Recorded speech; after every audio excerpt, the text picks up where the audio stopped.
Since 2019 through today, U.S. population has increased 1.8%, and the federal government's budget is up 55%. Isn't that a fact?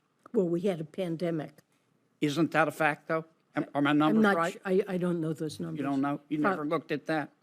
I don't have those numbers in my head. I'm not disputing them. Okay.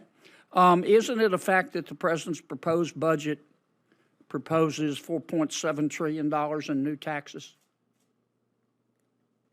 It does propose significant additional taxes, yes. 4.7 trillion?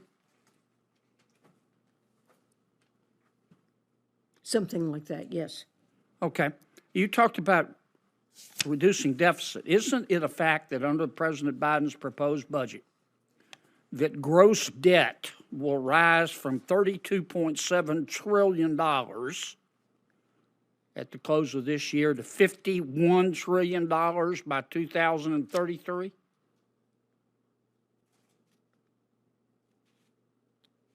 I'm sorry, what number did you give me for?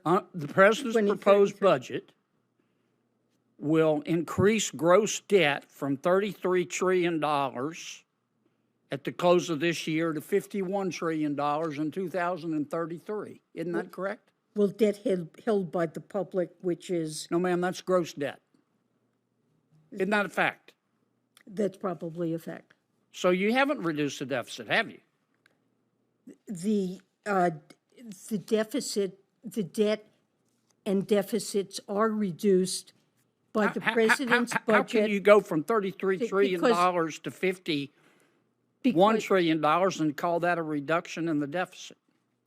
Because that's a calculation for which you need a baseline, and then you compare the budget and the deficits and debt in the budget with a baseline in which there are none of the changes either in revenues or in spending that are proposed in the budget. Here's my baseline. At the end of this year, we project, people a lot smarter than me, probably not than you, but smarter than me, say that gross debt's $33 trillion. They say if the president's budget is implemented by 2033, it'll be $51 trillion.